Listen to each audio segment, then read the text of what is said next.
வணக்கம். இன்னைக்கு நம்ம பார்க்க இருக்கிற தலைப்பு பாத்தீங்கன்னா இவங்க ட்வின்ஸ். இவங்க வந்து அவினாஷ்ல இருந்து வந்திருக்காங்க. இவங்க வந்து ஒரு காலேஜ்ல செகண்ட் இயர் வரைக்கும் படிச்சு முடிச்சுட்டு அதுக்கப்புறம் அவங்க ஃபேமிலி சிச்சுவேஷன் அங்க ஃபீஸ் எல்லாம் ஹெவியா இருக்கு, கட்ட முடியும்னு சொல்லிட்டு அகைன் எங்களுடைய காலேஜ்ல வந்து BBA airline airport management third year வந்து ஜாயின் பண்றாங்க. சோ அவங்க எந்த மாதிரி ஸ்கூல்ஸ்ல படிச்சாங்க, காலேஜ் எதுலாம் டிஸ்கண்டினியூட்டிங் வந்து தேர்ட் இயர் ஜாயின் பண்றாங்கன்னு சொல்லிட்டு அவங்ககிட்டே நம்ம கேட்டு தெரிஞ்சுக்கலாம். சோ உங்களை பத்தி ஒரு செல்ஃப் இன்ட்ரோ சொல்லிட்டு நீங்க சொல்லுங்க. என் பேர் முத்து. நான் அவினாஷ்ல இருந்தாங்க. காலேஜ் வந்து கோயம்புத்தூர்ல படித்தேன். செகண்ட் இயர் வரைக்கும் அங்கே படிச்சிருந்தேன். ஃபீஸ் ப்ராப்ளம்னால ஃபீஸ் கட்ட முடியலன்றனால அங்கே டிஸ்கண்டினியூ பண்ணிட்டு அதுக்கப்புறம் இங்கே பாஸ்டன் காலேஜ் தெரிஞ்சதுனால இங்கே வந்து நான் ஜாயின் பண்ணி ஒரு 3 months நான் இங்கே படிச்சுட்டு அதுக்கப்புறம் ட்ரைனிங் போகிறதுக்கு எனக்கு ஹெல்ப் பண்ணுறேன்னு சொல்லியிருக்காங்க. கண்டிப்பாக நான் அந்த காலேஜில் படித்து முடிச்சு ஒரு வேலைக்கு போவேன் எனக்கு நம்பிக்கை. என் பேர் சவுந்தர். நானும் அவினாஷ் வந்தாங்க. நாங்கள் பேர் ஃப்ரெண்ட்ஸ்.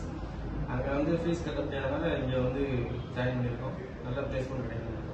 சோ இந்த மாணவர்களுக்கு எங்களோட காலேஜ் சார்பாக நாங்க என்ன ஒரு உறுதிமொழி கொடுக்குறோம் அப்படின்னா 3 months இவங்க கிளாஸ் அட்டன் பண்ணிட்டு அதுக்கப்புறம் இன்டர்ன்ஷிப் வந்துட்டு நல்ல ஒரு ஸ்டைஃபண்ட் சேலரி கொடுக்குறோம். சோ மேலும் ஸ்டூடெண்ட்ஸ் வந்து ஏதோ ஒரு காலேஜ் நீங்க படிக்கிறீங்க, இதே டிபார்ட்மெண்ட் லைக் பிபிஏல வந்துட்டு airline and airport management, BSc aviation, BSc hotel management, இந்த மாதிரி டிகிரி படிக்கிறீங்க. உங்க ஃபேமிலி சிச்சுவேஷன், அவங்க பேரண்ட்ஸ் வந்துட்டு ஆக்சுவலா ஃபீஸ் கட்டிலாம் நினைச்சுதான் சேர்த்திருக்கிறாங்க. ஒரு சிச்சுவேஷனுக்கு அப்புறம் காலேஜ் ஃபீஸ் வந்து ஹெவியா இருக்கு, கட்ட முடியாத ஒரு சிச்சுவேஷன். சோ அதோட உங்களோட படிப்பு பாதியிலே நின்று நீங்க டிஸ்கண்டினியூ ஆகாம அடுத்து அதை விடாமுயற்சி அவங்க 2 வருஷம் முடிச்சாங்க எங்களோட காலேஜ் சூஸ் பண்ணி அவங்க எப்படின்னா ஒரு டிகிரி ஹோல்டர் ஆகணும், அதே சமயத்துல நல்ல ஒரு ஜாப் அசூரன்ஸ் எங்களால் பண்ணி கொடுக்க முடியும். அடுத்த வீடியோ பாத்தீங்கன்னா இவங்க என்னைக்கு ட்ரைனிங் போறாங்களோ அந்த ட்ரைனிங் போடக்கூடிய வீடியோவும் நான் என்னோட சேனல் அப்லோட் பண்றேன்.